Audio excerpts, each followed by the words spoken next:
Were you at Diddy's party? Let me know right now. Was it a Diddy party? Because you know Diddy liked to play with cars. You know Diddy plays a lot of car games. Yes, we are desensitized. I need it all. I'm so sorry. I don't. I watched a Serbian film. Yeah, I did. I'm not proud of it, and I wish I could take it back. But I watched that, and I'm forever desensitized. Like, and I want to know. I want to know. I'm so sorry. Like, who are you to close off Earth? For legal reasons, if any kids are watching, you're working out.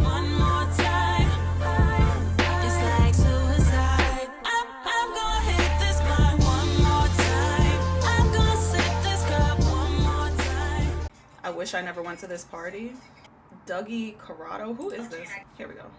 You guys remember when all those Vine stars and skit Instagrammers moved to LA in like 2015-ish? So I wasn't a huge creator at the time, but I was there and around it all as all of that stuff was happening. I moved from Chicago to LA 3 weeks after high school with like $2,000 in my pocket that I saved up working at Steak and Shake with this other aspiring creator named David. I was much more into editing and being behind the camera at that time, and he was much more into Vine and vlogs and being on camera. That time of our lives was absolutely crazy. Everybody was broke, posting anything we could onto YouTube David to get some Dobrik? attention. I happened to get a spot at the now notorious 1600 Vine apartments, and David got a spot a little bit closer to USC. Everyone was collaborating with everyone, and it was the era of clickbait YouTube. And to be honest, it was extreme.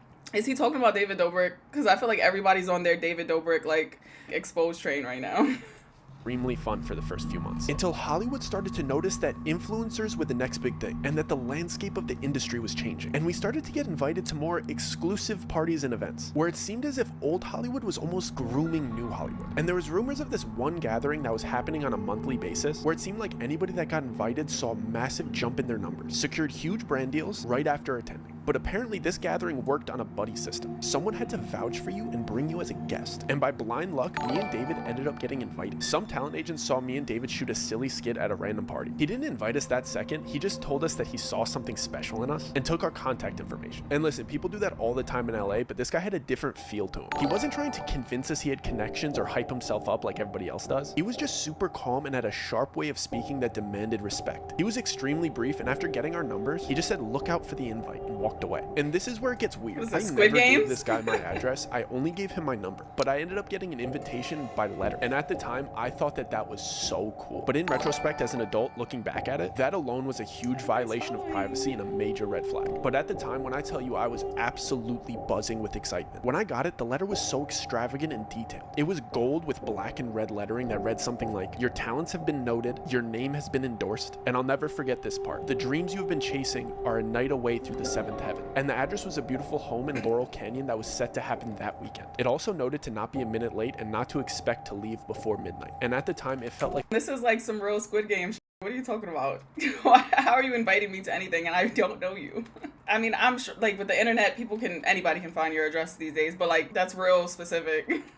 the Willy Wonka golden ticket. And the excitement doubled when I got a text from David at the same time, in all caps saying, "Did you get one too?" I felt like our lives were about to change. And I was right. David blew up after this party, and I had to go into hiding. When I tell you I was on cloud 9 leading up to that party, I mean it. I was so young and naive and delusionally optimistic. I truly believed that I was going to go to this party and leave rich, because it literally seemed like that was happening to the creators around me that attended. I was hyped. I've never been a braggy person, but when you're young and excited, you get consumed by good news and want to talk to your friends and peers about it. So everybody that I chatted with who I knew was a content creator and was in the know about this party, I couldn't help but to tell them. And all the feedback was positive and along the lines of, "Let me know how it goes," or "Can you try to get me into the next one?" And even some— I can't take him serious with the captions popping up like I'm watching like a TikTok ad from bigger creators saying, "I'll see you there," with like a little smirk on their face, like they were pumped for me. Except for one conversation with a creator that most of you probably know. This creator is an extremely positive guy, and he's one of the most wholesome, bubbly, genuine guys I met out there. And when I told him the good news, he looked at me like I told him a tsunami was headed towards the building. The usual joy that this man brought to every conversation turned into real fear and concern, and he made me leave the lobby and come up to his apartment before explaining anything to me. Like he was scared that somebody was going to overhear our conversation. When we got up to his apartment, he was just pacing, like he had no idea how to start this conversation. But when he finally spoke up, all he said was, "Listen, Doug, I know you're excited, but I'm begging you, please do not go. That man is not who you think he is." He was being so frantic, and I could see tears welling up in this guy's eyes. But I was young, and I thought that I knew everything. I didn't even think the talent agent that sent us the invite was important. I was interested in the connections, and I didn't really care if the talent agent was shady or if his intention was— the pictures, the captions, the sound effects in the background, like this is so dramatic. Like it's like I want to take it serious, but this is so dramatic. to sign me to a bad deal. I thought I'd just say no to any bad contract that he tried to send me, but still get to reap all the benefits of the party. So I tried to pry a little bit and ask follow-up questions, but all he gave me was, I have a friend who went and he hasn't been the same since he cooperated. I don't know what he saw or what they did to him, but Doug, I do not want to see that happen to you. I start reassuring him that they won't make me do anything that I don't want to do. I don't even drink, let alone take any party favors. So peer pressure isn't much of an issue for me. I make up a lie to get out of the situation because, to be honest, I selfishly wanted to stay excited about this party, and I really didn't want to he did just change clothes, right? hear anything negative about it. So I jokingly told him that I'd text him when I got home and that I had to leave to edit some videos tonight. What I was really doing was calling my dad to beg him for $100 to buy a rental suit. Mind you, we were all still poor and I was living in an apartment that I could barely afford. My dad reluctantly sent me the money and I immediately texted David to pick me up tomorrow at 5 p.m. so we could both get our suits before the party and grab food before we head to the party at 11. When David picked me up the next day, he was so excited and in such a great mood that I had to hide my concerns from him, at least while we were shopping for the rental suits. I had to manufacture excitement because David always has his camera out, and I wouldn't just be spoiling the mood, I would be ruining the content that he was trying to record. So I went along with it throughout the shopping process. Our plan was to drop his car off at my apartment, walk to the In-N-Out Burger on Sunset Boulevard, eat, and then change into our suits in the bathroom and hop into the Uber, so we didn't smell like burgers. When we finally sat down to eat, I took that opportunity to bring up the warning that my friend gave me the day before in his apartment. I told him everything that he said to me and how scared he looked when he said it, and that I was feeling a little bit worried about going to this party. David cut me off before I even got to finish my sentence and firmly said we're going, and then went on a rant about how my friend is a jealous clout chaser and that he's just salty that his content isn't good enough and would never be invited to something like this. He said it in a half serious, half joking tone like he always does when he wants to get his way. Then he finished off by guilting me and saying, Duh. Wait, so like, are the island twins in the dictionary under clout, like, clout chasers? So why was that the picture that came up? Don't ruin this opportunity for us. Please just get through this party for me. I'd never heard anybody talk about my friend that way, but I'd known David for so much longer, so I trusted his judgment. So I nodded my head and called the Uber. We changed in the bathrooms and hopped into the Uber, and David starts recording again, so I have to pretend to be excited again. But once we got off the side streets and started driving up Laurel Canyon, I started getting anxious and internally panicking. If you're not familiar with Laurel Canyon, it's filled with beautiful homes, but at night it's extremely dark and borderline freaky, especially when you consider all the history with the Manson murders in that area. Part of me feels like we're dropping ourselves off into a setup, but once we arrive, all of my worries get washed away. We pull into the driveway and this house is beautiful and extravagant, and everyone waiting in line to walk in is smiling and laughing and friendly, so I get excited again. At the door, they take our phones and have us sign an NDA, which isn't uncommon in house parties like this in LA, and they give us a mask and a name tag with funny aliases. My mask looked like a bear and David's looked like a bird. My alias was Stardust, which David got a crack out of, and his was Banshee. We enter what you could call like the lobby of the house, and as we're walking in, the apparent host of the party starts giving a speech. This man is very eccentric and outspoken, and he's got the cadence of a late night show host, and I spot the agent that invited us standing right behind him. The speech was basically just encouraging everybody to have fun and explaining the itinerary of the night. Apparently this was a themed room party, and all of the guests were instructed to move to the next room whenever the grandfather clock chimed. He wrapped up his speech with some cheeky joke, and then one line that still irks me to this day. He said, "Have fun now. Our descent starts at midnight." I tried to give David the eyes that I didn't like where this party was going. This type of behavior from people. You can't just keep changing outfits on me like this, bro. Relax. I would have left right there, honestly. I don't know. Yeah, have fun with this. Like, he just jumped. It feels very Disney Channel. Like, it's like Goosebumps. I can't focus on his story because it's so dramatic.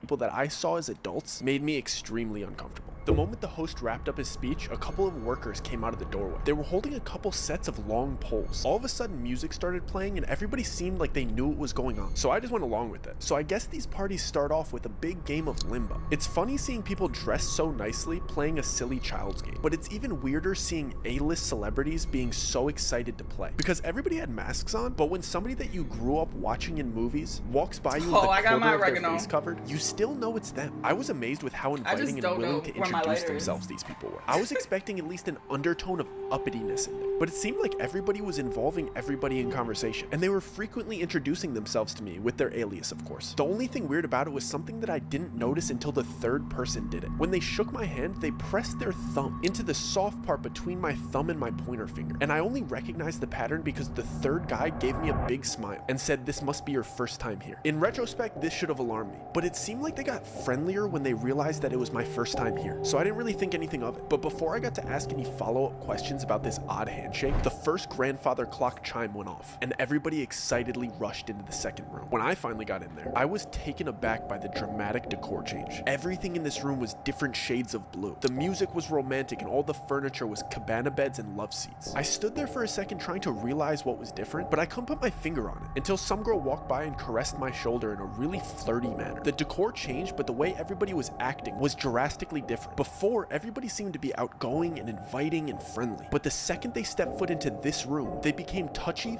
flirty, and suggestive. I was only 19 at the time, so this type of behavior from people that I saw as adults made me extremely uncomfortable, especially when I saw that the cabana beds had curtains that you could close for privacy. And I realized that these people weren't just being suggestive, they meant it. I tried to give David the eyes that I didn't like where this party was going, but he seemed to be really enjoying the female attention, so I was on my own. I basically stayed in perpetual motion and walked laps until the next chime went off, so I didn't have to sit next to anybody for too long and let them get too comfortable. The clock finally went off and everybody rushed to the next room immediately. The weirdest part was the people that were in the private sections didn't even bother redressing except for the mask. I was in no rush to get to the next room, but I could see into it over the crowd of everybody's head. The walls were bright orange, but the smells that were wafting in from that room were amazing. And when I finally got in there, it was like the Hogwarts feast. It was table after table of the... This sounds like those Met Gala parties. Like, why y'all... Like, yo, this is literally Eyes Wide Shut. Like, what are you talking about? People changing rooms, mask on, like... Oh my gosh. Yeah, we going through all the... Oh my... most delicious spreads I've ever seen. There was full tables for seafood, full tables for meats, full tables of sushi, and an entire wall of spirits. I almost started enjoying myself again. Until I saw the way these people were treating this food. They were disrespectfully biting chunks out of delicious prime rib roasts. They were just... I'm surprised he didn't say that there was bodies on the tables, like that they were eating off of the naked bodies, because that's like, you know, their favorite thing. Shoving copious amounts of high-grade sashimi into their mouths and eating caviar like it was cereal. The way that they were just grabbing with their hands and just spitting out things that they didn't like onto the floor ruined my appetite. At this point, I wanted nothing to do with these people. So I went up to the only familiar face in the room. The agent that invited me was the only other person not eating. So I approached him and lifted up my mask, so he'd recognize me considering we'd only met one time. Before I even got out my greeting or got my mask halfway off my face, he abruptly pressed my mask back into place and sharply said, "Mask stay on till the 6th room." He did it in a way that seemed like I was embarrassing him for not knowing the rules. So to ease the tension, I jokingly replied, "So we're only halfway there, huh?" He didn't laugh or make eye contact. He just dismissively replied, "I encourage you to engage in the festivities. A slow drip is better than a flood." He started to walk towards the door as the clock chimed for the next room, like he knew it was about to go off. I didn't like that interaction at all. He's the one that invited me here, and he seemed to have no interest in talking to me. I just kept going over what he said the entire time while we were in the next room. This room was yellow and basically just a casino. I wanted to talk to David privately and let him know that I wanted to leave, but he seemed to just be caught up in the momentum of the party. Plus, there was a roulette table in the room, and David's freakishly good at roulette. So at this point, the winning streak that he's building is the center point of the party. I can't fully focus on what the agent said to me because I have to pretend to be excited about David's winning streak in a fake casino where you're not actually winning money. And like clockwork, the chime goes off. The entire party starts rushing to the next room again, and the vibe changes dramatically. I'm the last person to walk into the bright red room. This room didn't seem to have a specific activity like the others. It was just empty and bright red, and everybody was whispering. That's Christian Gray's room. For a split second, I Better thought get it out might of be there. a big game of telephone or something silly like that. But as I started walking through and brushing shoulders with these people and hearing what they were saying to each other, I started questioning everything. The same people that I saw laughing and celebrating and eating together were whispering the most heinous, offensive comments directly to each other. I mean things that you wouldn't even say behind your friend's back, they were saying it to their face. I'm talking friendship-ending secrets and personal opinions about each other laced with envy and jealousy. I hurried to a quiet corner because I was sick of hearing everybody's dirty laundry after walking around for a minute and a half, and it all clicked. I knew exactly what this party was. I see the host ask the first person in line a question before...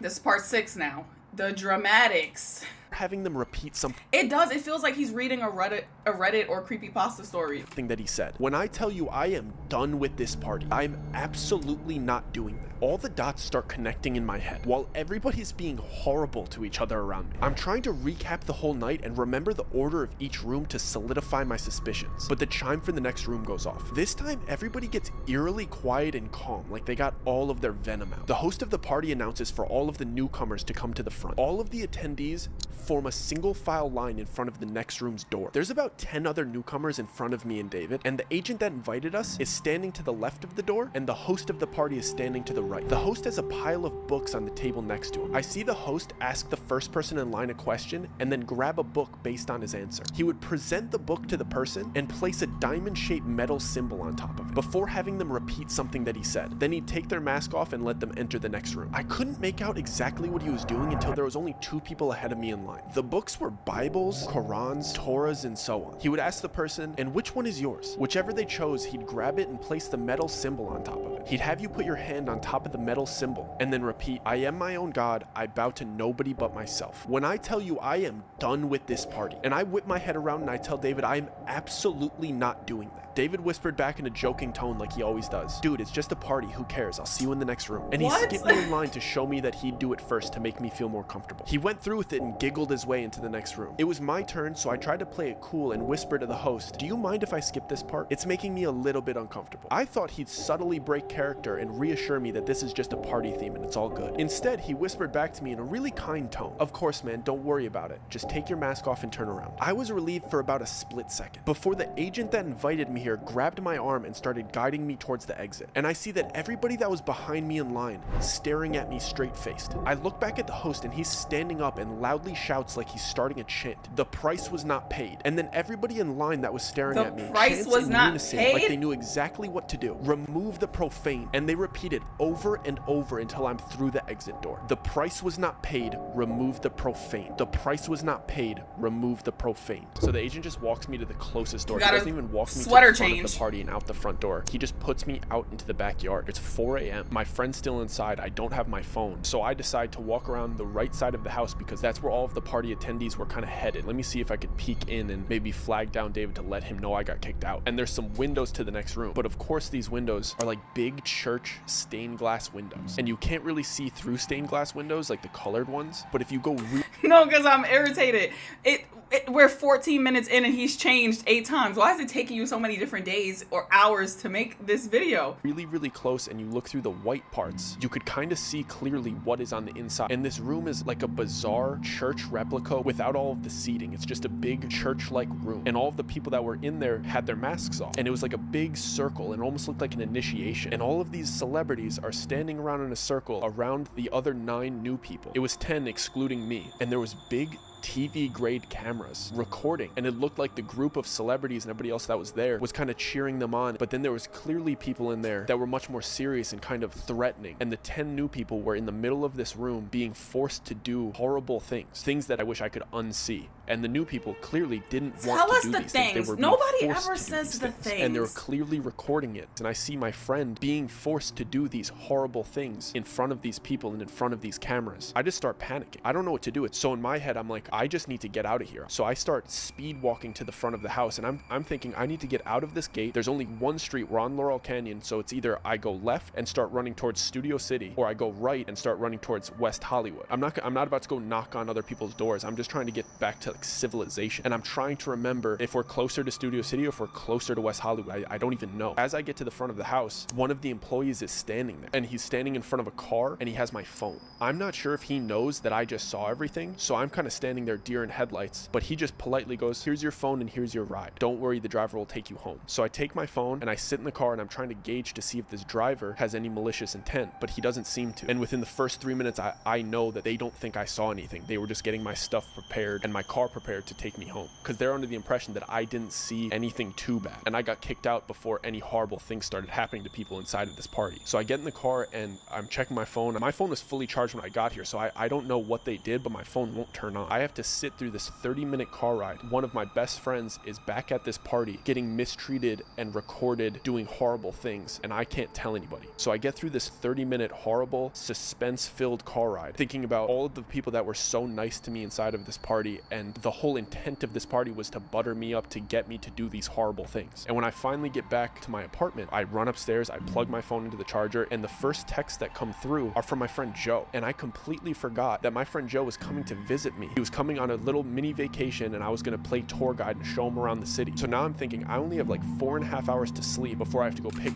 pick up my friend from the airport, and I still don't know if my other friend is okay. So I'm blowing up David's phone Horrible because he's still at things. this party, but I set a timer so I get to the airport to pick up my other friend. So I barely get any sleep. I drive to LAX to go pick up Joe, and I drive him back to my apartment. And when I'm coming back into my apartment, David's in the lobby, and he's talking to some other big creators, like bouncing video ideas. It's like 9:30, 10 a.m. at this point, so we're just kind of having coffee by the cafe and chatting. I tell Joe to go upstairs to my apartment and drop off his luggage, and I go ask David if I could talk to him really quick. I'm clearly very distressed, and he's being very jokey with me, and he doesn't seem like anything bad happened, and he's just kind of making fun of me for getting kicked out of the party. I'm just letting him talk for a little bit, and I finally tell him I was looking in through the next window. I saw what they made him do, and I was just asking him if he's okay. And the second I said that, he immediately switched on me, and he started damn near cussing me out and saying friendship-ending things, and He made a part 2 and he showed evidence. Did he really need to make a part 2? Did he have to make a part 2? He could have just did all of that in this. Friendship ending things, horrible things, rooms, mask.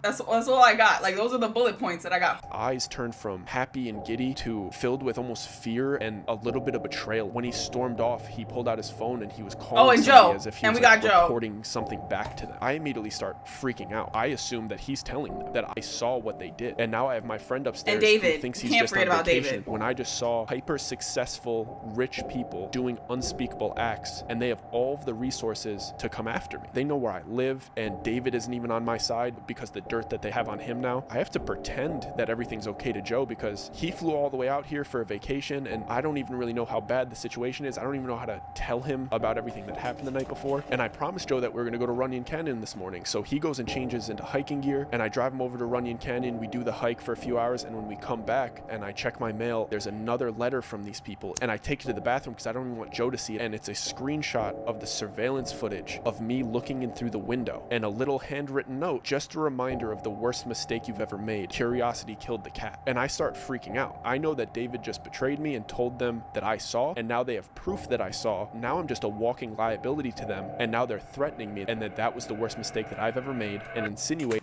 So how'd you get out of it, and how are you allowed to talk about it right now? Because are these powerful people not still powerful? How are you allowed to do this? This is what I never understand either. That curiosity killed the cat. I'm the cat, but it's still not enough to tell Joe. You're not the cat. You didn't get killed. You're telling me this Reddit app. Playing tourist, bringing my friend around the city, and the first day nothing happened. And to this day, I firmly believe that the only reason they didn't do anything to me is because Joe was there with me that whole week, and he had just finished the police academy, and he was officially a police officer.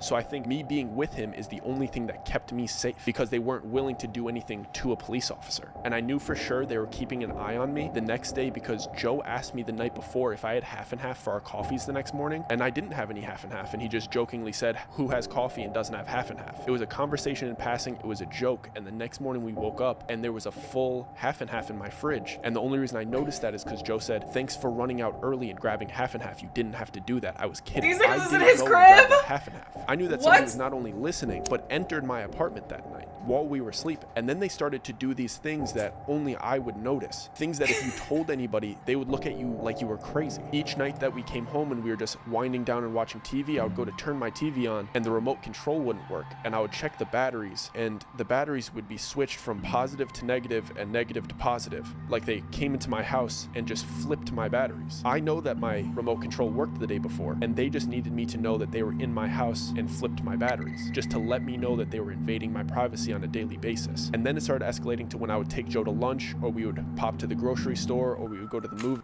This was mad years ago too, right? If this is before David blew up, this is the party that blew David up, then this is mad long ago, because that's back when he was with like Elijah Koshy and all of them, right? Like that was Vine days. You better check Joe. Why now? You forgot Joe was coming, but Joe conveniently comes. You better make sure that he's not compromised. What? Movies, and we would come back to the car and my left blinker would be on. They would just open my car and put it down, and every time we would come back to the car, my left turning signal would be on. It happened like 6 times. How can I tell anybody that somebody broke into my car and turned my left signal? Were you at Diddy's party? Let me know right now. Was it a Diddy party? Because you know Diddy liked to play with cars. You know Diddy plays lot of car games. Signal down. It's something that only I would notice. And I can't tell Joe because I'm not trying to scare him. And it's also something that I don't even think he would take seriously. He would probably say, you probably hit it down when you were stepping out of the car. And then things started to pick up. They started to do very specific things to me that weren't just by chance. We came home one day and I locked the door behind me like I was doing every time because I was super, super paranoid. My apartment door lock just locked swiftly. My apartment door lock doesn't lock swiftly. I would have to like press into it and jiggle it and force it to lock. And it's been like that since I moved in. And it had this sharp little nub on the front that I would feel with my thumb every single day. And one of the days we came home and it just smoothly locked and the nub wasn't there. So they were letting me know that I can't even lock them out. But how do I tell anybody that they're doing this to me? Because they would just say they're trying to send him into psychosis and changed it. And I still wasn't able to tell Joe because I would think that he would come to the same conclusion. Yo, what is that noise in the background? Why does he have me in the woods running from Slender Man while he's telling this story? Like that, yeah, I know y'all hear that. That is insane. Like I'm literally getting PTSD from the background music. But then the next day, I keep turning around thinking somebody's back there. And we get into my old car that I've had for 5 or 6 years at the time. And I grab my gear shifter and I go to pull it into reverse and it smoothly goes from park to reverse. And my gear shifter doesn't smoothly go from park to reverse. You have to wiggle it in a certain way. You have to press the button with your thumb in a certain way to get it into reverse. I only know this because I drove this car every single day for 5 years. And this gear shifter is pretty much broken. It's an old car. And that morning I got into my car and it smoothly went from park to reverse, and the wooden finish on the gear shifter was different. Mine had scratches on it and this one was brand new. So they were telling me not only are they able to just break into my car and turn the left signal down, they're also willing to manipulate my car. Now I know for sure Joe isn't safe either. And where are you at while they're doing all of this though? Like at this point you didn't put a camera in your car, you didn't put anything like you're not they changed the whole middle of your gear shift. They're giving you, like, they're upgrading it too. Like, it was broken. They said, no, let's give you a nice one. Like, what are we doing these things for? Okay. Me not telling him these things puts him into danger because I'm driving him around in this car. And if they could change my gear shifter, why wouldn't they be able to cut my brakes? So I basically just break down and I have to tell Joe everything from start to finish about this weird party with this weird agent and the little things that I've been noticing all week, and that this was the last straw. And Joe believed me because we used. And I'm not even saying these things didn't happen. I'm trying to figure out why they're doing these things. Like, what do y'all get out of this? Like, either kill me or don't kill me. But you're doing all this middleman stuff is dramatic. Like, I don't know how we got here. I honestly, oh my God.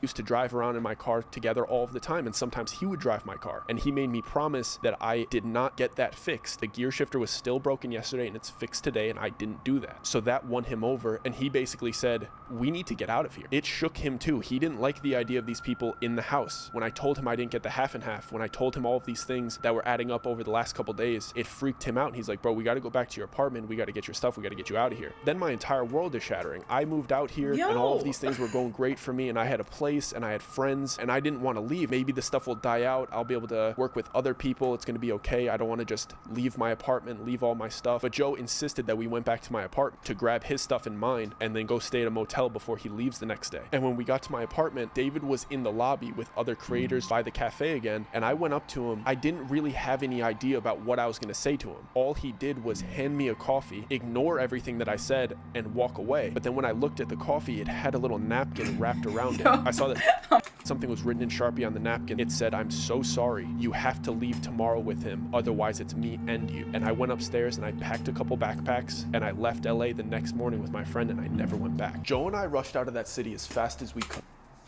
No. No. Absolutely not.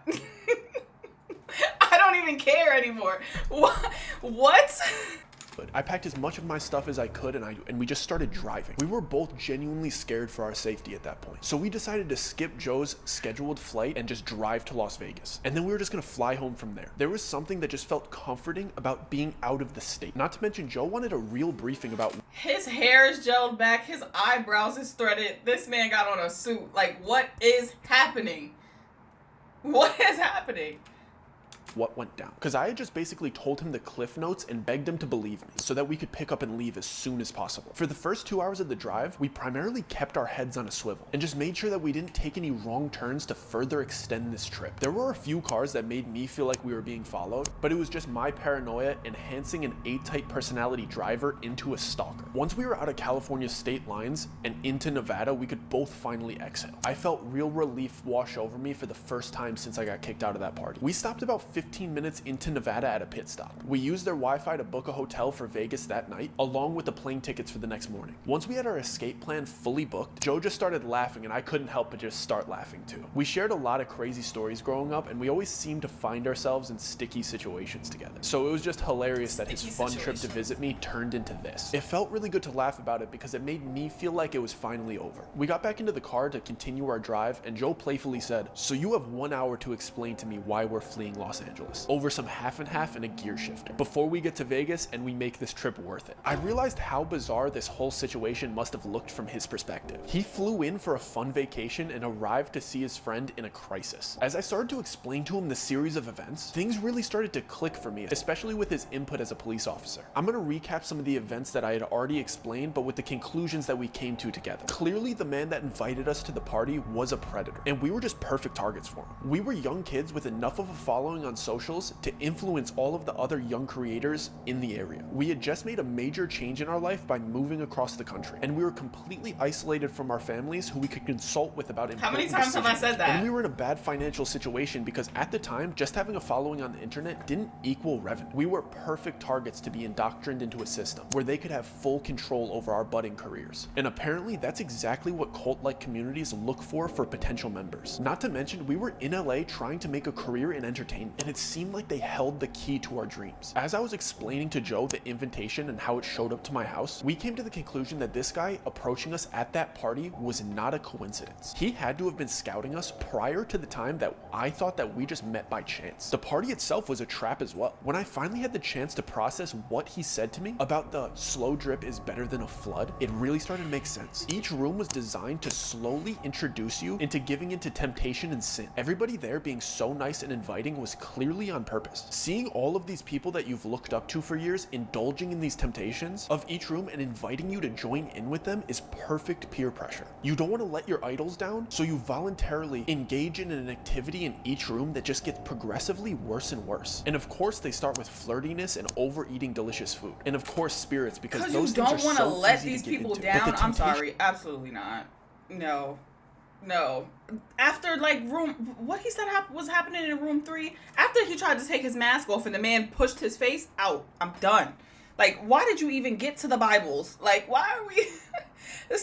Listen, what was that story Vicky was telling when she was like, oh, she went to the door and they asked her for blood at the door and she turned right around and left right there and everybody's like, oh, why are you leaving? That's how my story would have went. The moment you asked me for some weird shit, I'm out.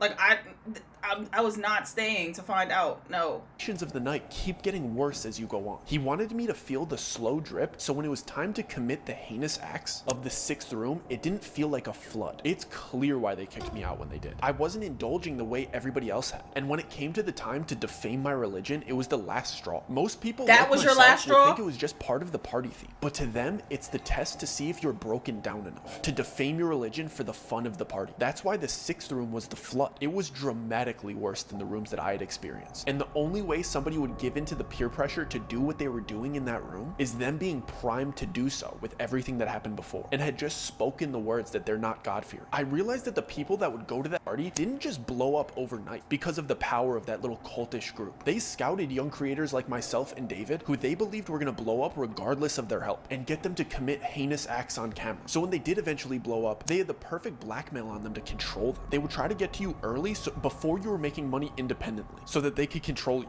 Because my story would have been boring as hell once the mask went on. I was going home. No, for real. This is why when people ask me like all my industry stories and stuff like that, my stories are very boring and to the point except for that one.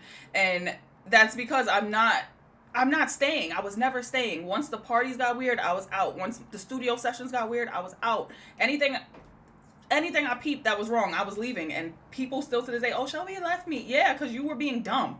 I'm never staying to be... No, I'm sorry. No.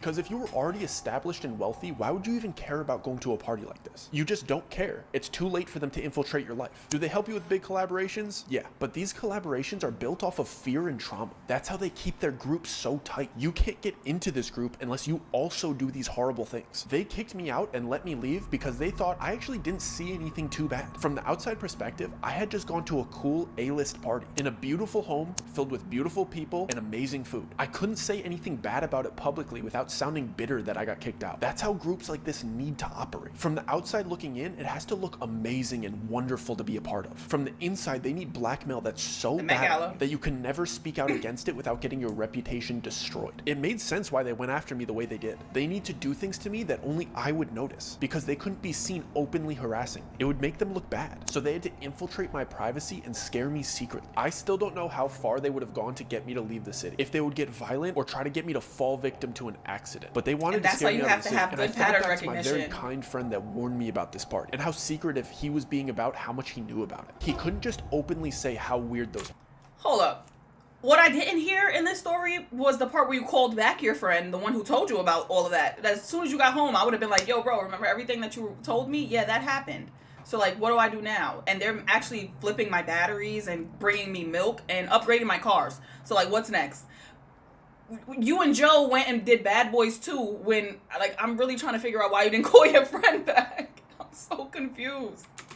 People were because it would make him a target. He just knew that if he kindly declined their offers and acted like he knew nothing about them, he could go about pursuing his career unbothered. And it really made sense why they would target potential big creators as well. Because if the kid with the most clout is a part of this group and the only way to collaborate with him was to go through the same indoctrination, they would be able to control an entire generation of creators. To be honest, they're very good at what they do. There was a clear system that they followed and the way that they approached harassing me out of the city. It was done at a professional level. Joe told me that it's called gang stalking and that most of the time it actually isn't happening. And what I mean by that is most of the time that somebody reports that a crime like this is being committed, it's actually a paranoid schizophrenic having an episode. So they harass you in a way that even the police department would consider it a mental disorder. That's why I said they was trying to make him go through psychosis. Like literally doing little things like that is so messed up to someone. Like that's you see those jokes and stuff like, oh, if we break up, I'm taking the remotes out the battery, I'm changing the thing on the fan, I'm doing these little things because you want somebody to go crazy. Like narcissists do that. To like gas, that's where the whole gaslighting thing comes from. Like the term gaslighting was because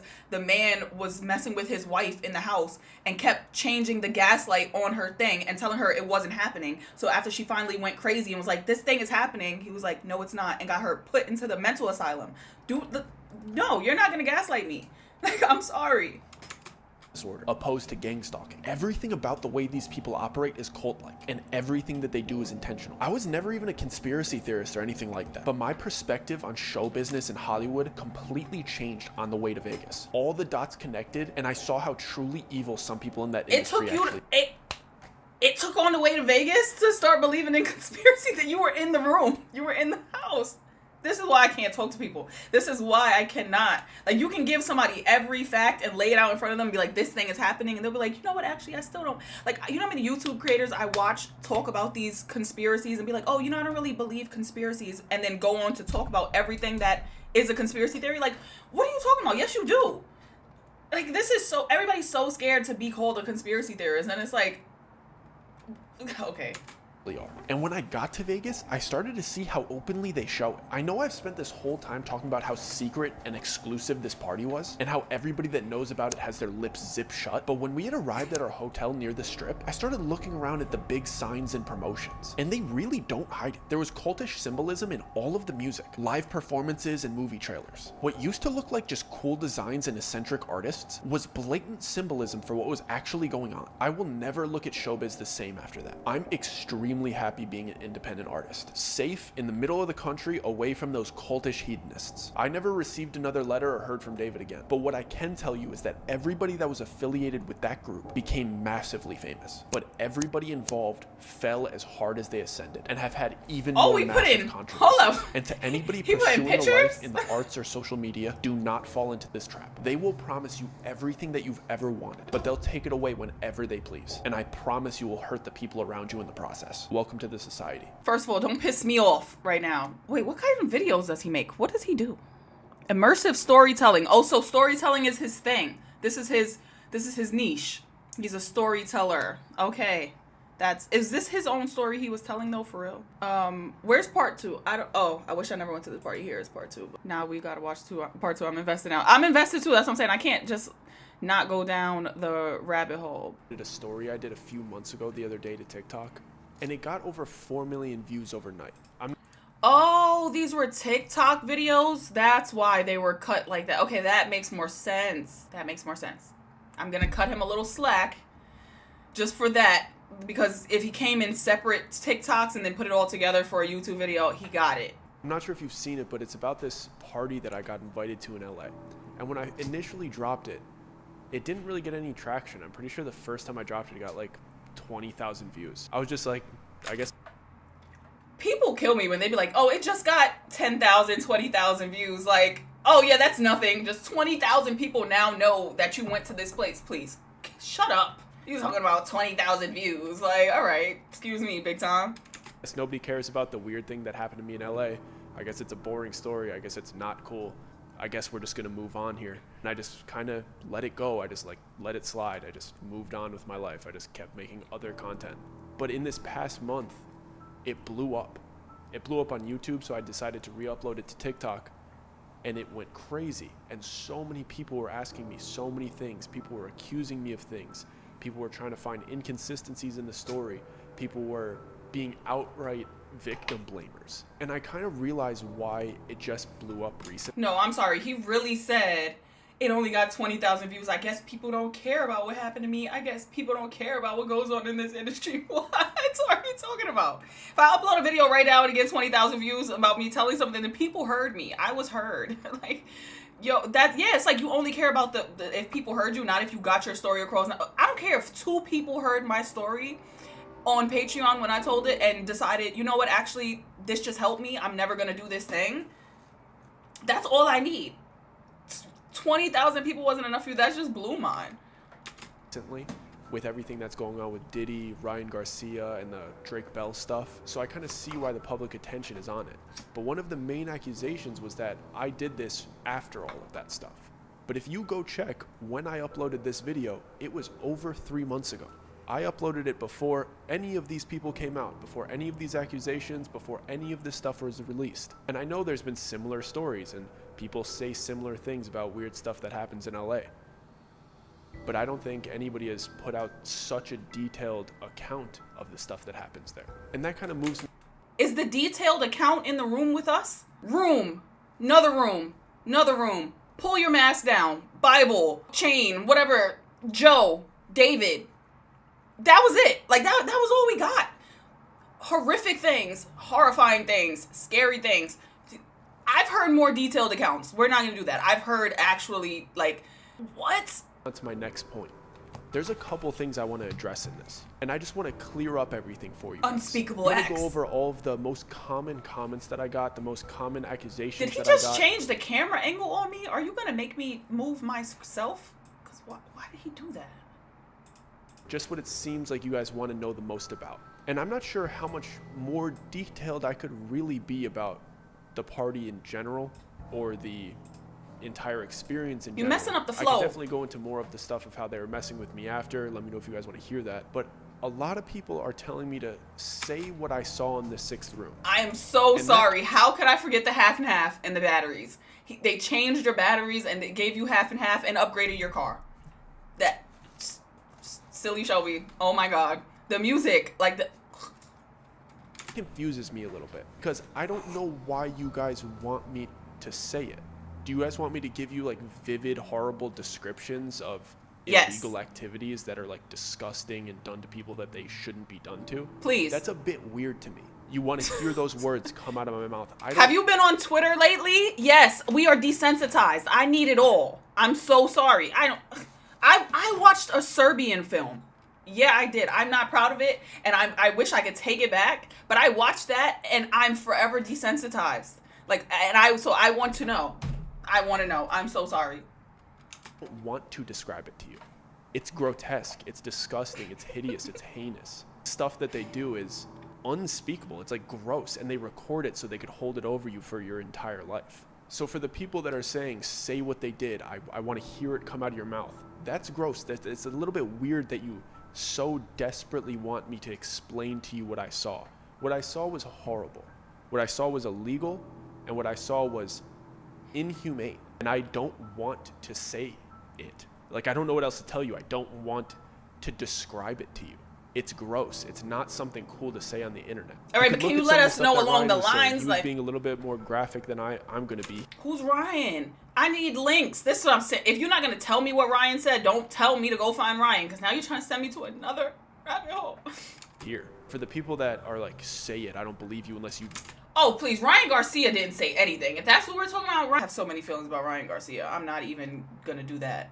Yeah, he's dragging this. You're gross. Go to the dark web. Figure something out. Like, clearly you guys want to watch something horrible and you want to hear something horrible. No, I just want to know. Another thing that people were asking me to do was to drop names of people that I saw at that party. And I'm not sure why you want me to do that either. Because if you look at all of the people that you see as celebrities, it is so blatantly clear who is involved and who is not. So I'm not really sure why you guys want me to call people out publicly. And I don't know why you would want me to do that for my sake. Because if I start saying these things, yeah, they're just gonna end him. So that wouldn't, you know, people, they're gonna sue me for defamation. They're going to come after me with resources that I don't have. I don't have the resources to defend myself from these people. So I'm not sure why you exactly want me to do that. Like, he basically told us it was David Dobrik, and then David turned the Vlog Squad into a cult. So that was that. And we already knew that from what happened with Jeff. Then he, like, threw the little sneak in of the Ace family. Then he threw the other sneak of that other streamer. So, like, oh, and Shane Dawson. Like, he threw Shane up there. So, like, say it with your chest. Like, don't be like, oh, AI generated those people. Like, yeah, okay. Those are very specific faces to have inside of your thing. Like, I'm just telling you what happened and how they operate. And I'm just giving you the information of how that world works. Telling you that a lot of them are involved in it. I don't know why you guys want me to describe the things, and I don't know why you guys want me to drop specific names. You guys already know. And I don't know why you need to hear me say it. Everybody that's on my page. Everybody on my Instagram. Calling out specific people who have more resources than me that could destroy my life with one lawsuit. Another thing that I wanted to go over was a lot of people were saying that the way that they were messing with me wasn't scary. People were saying they're just fixing your stuff. They're buying you free half and half. I'd take that. Ha ha ha. Nah, that's LOL. Terrifying. You really coming to my crib and messing with things. Discrediting how horrific that is. Going through that, where every time you come in your house, something's a little different. I didn't even say all of the stuff that they did. I gave like a couple details because it didn't really seem like people were that interested, so I just kind of stopped posting it. Because nobody believes you, nobody cares. Everybody's calling me schizophrenic on Facebook, completely dismissing me. But now that other bigger names are saying it, I get called schizophrenic every day. Believe the Ryan Garcias, the Diddy allegations, the Drake Bells. Now that these people are saying it, now you're like, oh wait, maybe he wasn't bullshitting. Maybe this stuff is going on. Maybe we should actually listen to the other people that are saying it. But you guys are still minimizing the kind of stuff that they do. They don't publicly, openly say, hey, we're going after this guy for this because he knows this, and I'm gonna threaten you very openly. These people were coming into my private house. They were flipping my batteries.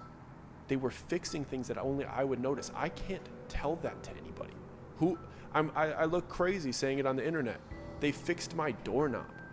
They fixed the manual on my car. They fixed the gear shifter on my car that only I would notice. If I ever came out and said it, I look crazy. You see what I'm saying? They do things that you literally can't explain to anybody without the general public completely dismissing it, saying, I would like some free half and half. They were listening to what we were saying. They went out and got it, and they replaced it, and they put it in the fridge. They cloned Tyrone. They came into our residence. No, you don't want free half and half. No, you don't want your doorknob fixed and your car shifter fixed. You don't want that. These are things that they do to discredit people that they're doing it to. Another thing that a lot of people were saying was, if you signed an NDA, why are you saying it now? One, because so many people are coming out and saying it. Two, because I didn't really break the NDA. I didn't really say where we were. I didn't really say who was there. I didn't really say what happened there. So I didn't really break it. They can't really do anything to me about that. And I'm pretty sure there's a statute of limitations, and it was quite a while ago, so I'm pretty sure I'm good. Fingers crossed I'm good. People are just saying things like, I don't have proof, I don't have any of this. Why didn't I save any of the stuff? Why didn't I save the invite? I bet you're going to be sitting here waiting for excuses about why I didn't save any of it. But I did. I have it. I have the letter. Like, this is it. And you could see the weirdest part about it is, like, it says, like, sincerely, but then has like holes punched in it and has like a medallion hanging from it, like in gold letters. Look at the eye, though. Like, the medallion is an on eye. the front and hanging from it. It's like this whole extravagant thing, and it has like a wax covering. It says "Join us." Like, I have it. Like, I have the proof. Like, I uploaded this story months ago and nobody cared. And they watch it and they go, Hallmark Illuminati no edition. Ask if I had proof. The second you guys ask, I have proof. I have proof. Of course I wouldn't throw it away. All you had to do was ask and I would show it to you. I just don't, I'm not sure what else you guys need to believe it. Like, nobody cared. But then when people with bigger names than me started saying the same things, now you guys say I'm copying them or riding the wave. Check the receipts. I felt that, I though. uploaded this before that. any of them. Videos I made in 2020, people is making now, and then when I say something, it's like, oh, somebody's already said that. No, I said that. Like, don't play with me right now. I released this before any of them. I think I covered everything that I could with this. The angles, like, this if is you guys want, cinematic. Here's the proof. I'm gonna let you guys get the closest look that you possibly can on it. It came in this very extravagant thing, very extravagant gold envelope, and then this says "Join us" on the front. This was really weird. Just a wax seal. It's having a hard time focusing. It's focused now, but it goes in and out. That's all the fine. time. Okay. It has this little stamp on it has like a tree on it that was like a wax stamp. Very weird. Join us. And then this is... A wax seal is not that weird. The inside of it. Just, dude. So as you could see, does it focus good? Your name has been endorsed. All the dreams you're chasing are a night away through the seventh heaven. But this is the weirdest part, is that it says sincerely, but then it has like 4 holes punched in this gold chain to this emblem. So that's the weirdest part to me. And the outside was just, you're invited with gold trim. You see how extravagant it is? And stop saying extravagant, bro. Have you never yeah, gotten a card in your that's the life? Like, closest. please stop talking.